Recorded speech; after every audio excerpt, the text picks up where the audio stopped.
Hello दोस्तों, आप देख रहे हैं grow by academy YouTube channel. दोस्तों आज जो क्लास चलेगा सामान्य ज्ञान का प्राचीन भारत इतिहास। दोस्तों प्राचीन भारत इतिहास से सभी क्वेश्चन बहुत सारे पूछे जाते हैं, जिसमें मैं बताऊंगा क्वेश्चन वो एसएससी जीडी, एसएससी एमटीएस, ये बिहार बीएड, एंट्रेंस सीईटी जो है, बिहार डीएलएड, इन सभी में क्वेश्चन में बहुत बार पूछा गया है। इसलिए मैंने आज सामान्य विज्ञान प्राचीन भारत इतिहास से क्वेश्चन उठाया हूँ, जिसमें आप लोग देख लेंगे क्वेश्चन।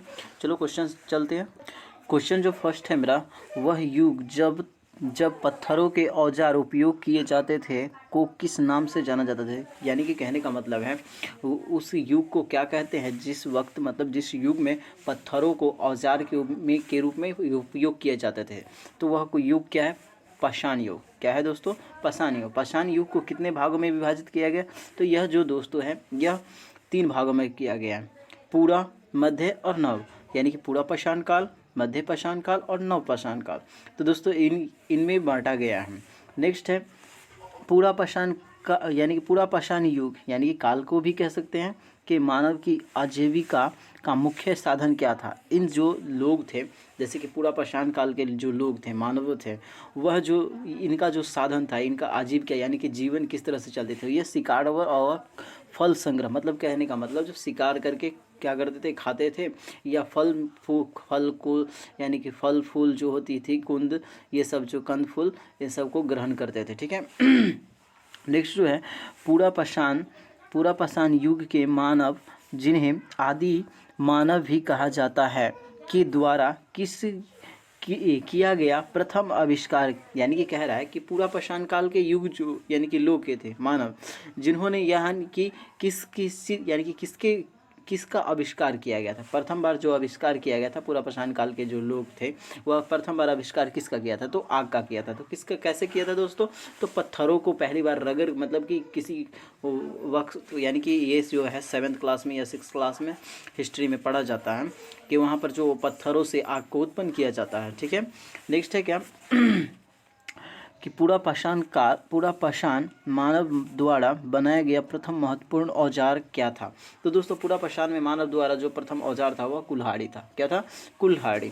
तो पूरा पाषाण में मानव द्वारा जो प्रथम महत्वपूर्ण औजार था, औजार पूछे तो कुल्हाड़ी, आविष्कार पूछे तो आग। पूरा पाषाण काल में जो लोगों का आजीविका का मुख्य साधन क्या था? तो शिकार एवं फल संग्रह करके आजीविका चलाते थे। नेक्स्ट है क्वेश्चन, पूरा पाषाण मानव अपने सभी औजार किससे बनाते थे। तो ये जो है पूरा पाषाण काल में मानव जो थे वह औजार मजबूत पत्थर, यानी कि कठोर पत्थर से ये अपना औजार बनाया करते थे दोस्तों। तो पहले ना, अभी तो लोहा वूहा का बनाया करता है।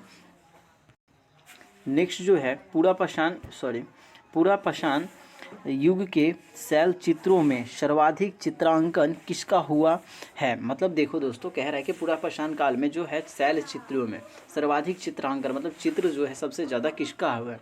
तो किसका है दोस्तों? तो पशुओं का। वहाँ पे जो दोस्तों पहले था जो चित्र पत्थरों पर ही ऐसे करते थे, शिलाओं पे कट करके बनाया करते थे, उसका मैं अगले वीडियो में, मतलब कि अगले वीडियो में पूरा बता दूंगा कि किस तरह से रहता है। इसका फिगर भी बताऊंगा, सबका फोटो बताऊंगा उसमें कि किस तरह से रहता।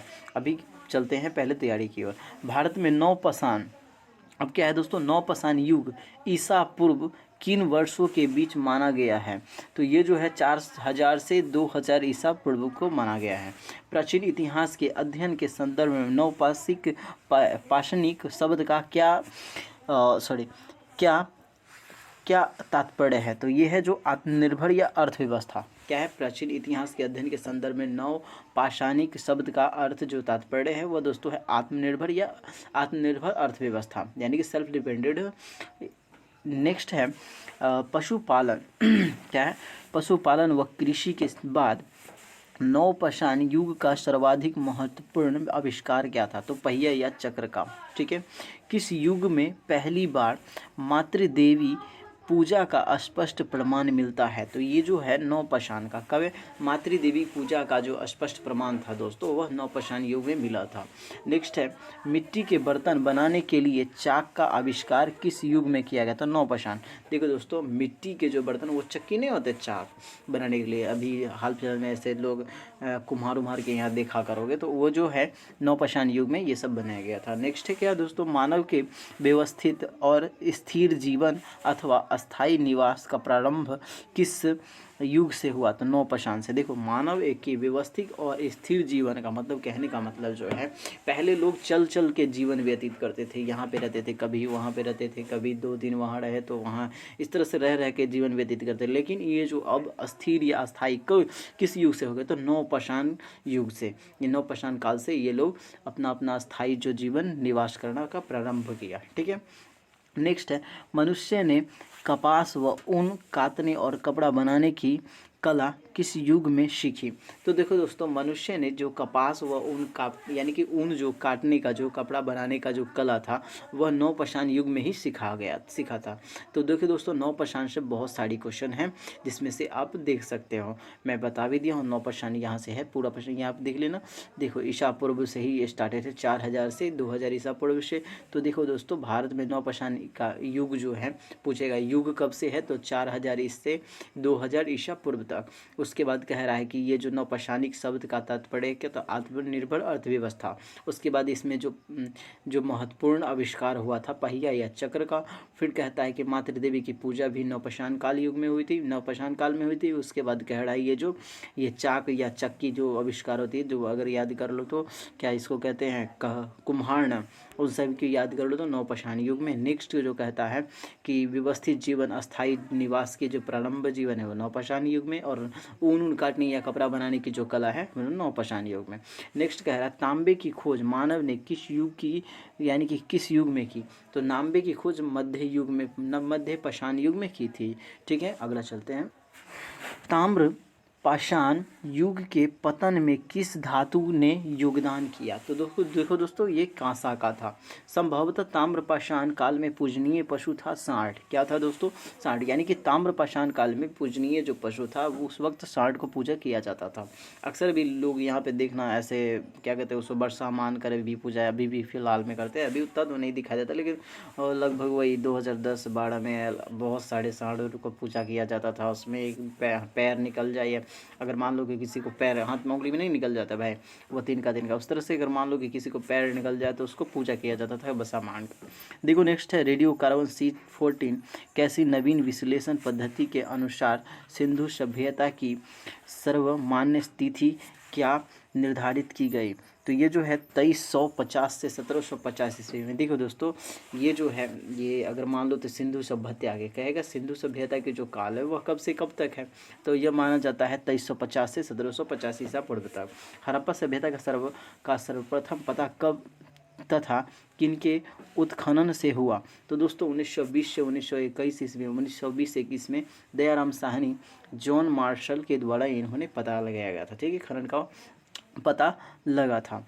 देखो, अगर पूछे कि ये जो हड़प्पा सभ्यता की खोज सब किसने की थी, तो दयाराम साहनी और जॉन मार्शल ने। कब? तो 1920 और 21 में, यानी कि 1920-21 में। हड़प्पा सभ्यता के पुरावशेष सर्वप्रथम कहाँ पाए गए थे? तो हड़प्पा में। कहाँ था? तो देखो, हड़प्पा सभ्यता के पुरावशेष सर्वप्रथम कहाँ पाए गए थे? तो हड़प्पा में। नेक्स्ट कह रहा है, जो हड़प्पा सभ्यता के नगर व कस्बे किस आकार के विशाल खंडों में विभाजित किए थे? तो आयताकार में। किस में थे? तो आयताकार में। तो दोस्तों इन सब में जो है हड़प्पा सभ्यता, सिंधु सभ्यता, ये सब जो लुसेंट से भी पढ़ोगे तो बहुत ऐसे में लुसेंट में बताऊंगा अगला दिन। देखो, हड़प्पा सभ्यता का दूसरा प्रमुख पुरास्थल था तो मोहनजोदड़ो। तो हड़प्पा सभ्यता का जो प्रमुख पुरास्थल जो था दोस्तों वह मोहनजोदड़ो था। देखो दोस्तों, हड़प्पा सभ्यता का सबसे पूर्व में स्थित पुरास्थल क्या था? तो गिरपुर था। क्या था दोस्तों? हड़प्पा सभ्यता का सबसे पूर्व में स्थित पुरास्थल क्या था? तो गिरपुर था। देखो दोस्तों, क्या है, सूतकान-गेंडोर किस नदी के किनारे स्थित है? तो वो दास्त नदी के किनारे है। हड़प्पा सभ्यता किस प्रकार की सभ्यता थी? तो यह शहरी और व्यापारी थी। क्या थी? शहरी और व्यापारी। हड़प्पा सभ्यता का सर्वाधिक महत्वपूर्ण गुण क्या था? तो नगर योजना। किस हड़प्पा पुरास्थल ने नक्काशीदार कच्ची ईंटों द्वारा निर्मित भवन का साक्ष्य मिला? तो कालीबंगन का। हड़प्पा सभ्यता का एकमात्र पुरास्थल जहाँ के यानी कि जहाँ के मकानों के दरवाजे और खिड़कियाँ मुख्य सड़कों एवं सड़कों की ओर खुलती थी, तो लोथल की। किसकी दोस्तों? तो लोथल की।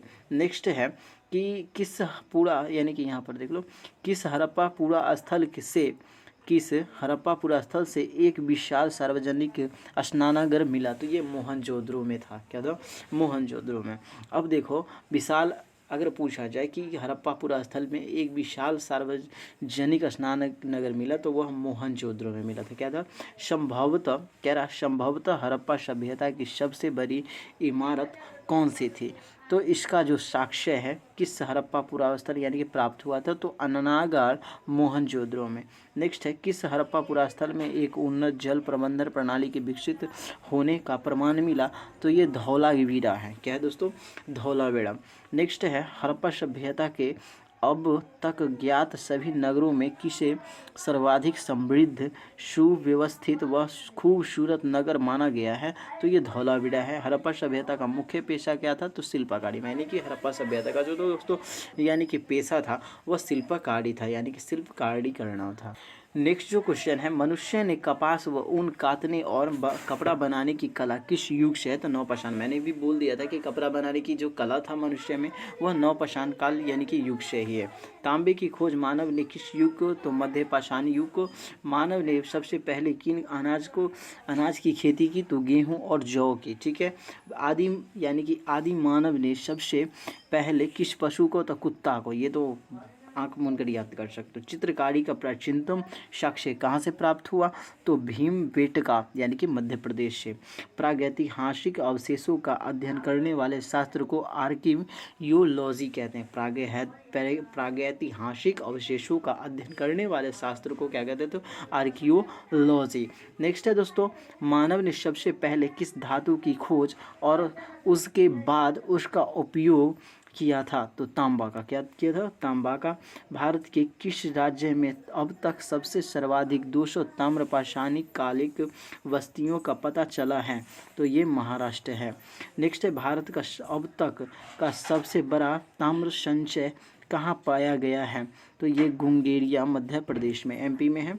ये ताम्रपाषाणिक शैल चित्रकला में मुख्य रूप से किनका चित्रांकन हुआ है?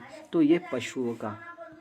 नेक्स्ट है जो दोस्तों ये है हड़प्पा सभ्यता के अब तक ज्ञात सभी नगरों में किसे सर्वाधिक समृद्ध, सुव्यवस्थित एवं खूबसूरत नगर माना गया है? तो धौलावीरा को। ठीक है। हड़प्पा वासियों का मुख्य पेशा क्या था? तो शिल्पकारी। किन पुरास्थलों के किनको यानी कि मान के बनाने के कारखानों का साक्ष्य मिला है? तो लोथल व हिंदू ना चन्हुद्रो में। नेक्स्ट है, किस हड़प्पा स्थल से लोदी डार्क यार्ड का प्रमाण मिला? तो लोथल से। हड़प्पा में माप तौल की कौन सी प्रणाली प्रचलित थी? तो दशमलव की। किसकी? तो दशमलव की। हड़प्पा काल में माप की इकाई किस अनुपात में थी? तो 2 और 16 में ना। नेक्स्ट है, हड़प्पा वासियों से सबसे पहले किस फसल की खेती? तो कपास की। हड़प्पा वासियों का मुख्य अनाज क्या था? तो गेहूं और जौ। किन हड़प्पा पुरास्थलों में विशेष प्रकार की गेहूं और जौ के अवशेष मिले हैं? तो हड़प्पा के मोहनजोदड़ो। किन यानी कि हड़प्पा पुरास्थलों से धान की खेती का साक्ष्य मिला है? तो लोथल व रंगपुर में। किस हड़प्पा से जौ, तिल व सरसों के सर्वाधिक साक्ष्य प्राप्त हुए हैं? तो बनावली से। सबसे पहले किस हड़प्पा स्थल से जूते हुए खेत का साक्ष्य प्राप्त हुआ? तो कालीबंगन से। दोस्तों इस प्रकार की जो वीडियो है आगे जो इस प्रकार इससे आगे जो क्वेश्चन बनेगा वो अगले वीडियो में फिर मिलेगी। तो इस तरह की जो क्वेश्चन जितने भी हैं जो बीएड, डीएलएड, सीटेट इस तरह की मिलती है, तो अगर आप लोग को BEd, DElEd, CTET, SSC, SSC GD, SSC MTS जितने भी होते हैं, बिहार पुलिस, इन सभी से क्वेश्चन वीवीआई होती है दोस्तों। तो सामान्य ज्ञान, जनरल नॉलेज से जो क्वेश्चन है आप लोगों को एग्जाम में निश्चित रूप से इससे क्वेश्चन पूछी जाती है। आपको इन सब से पढ़ के जाना चाहिए। किसी को भी कोई ऐसा जो चैप्टर है जिसमें ना पूछा गया हो, इन सब से अक्सर सभी जनरल कंपटीशन में पूछे जाते हैं, चाहे ये ग्रुप सी हो, ग्रुप डी हो, इन सभी में ये सबसे पूछा जाता है। हड़प्पा सभ्यता हो गया, मोहनजोदड़ो हो गया, ये सब जो है सभी को क्वेश्चन पूछे जाते हैं। तो दोस्तों अगले वीडियो में फिर मिलेंगे आप लोगों को। तो DLED बिहार BEd ये सभी जो CET का है सभी बने रहिएगा वीडियो पे। तो जय हिंद दोस्तों, जय हिंद, जय भारत।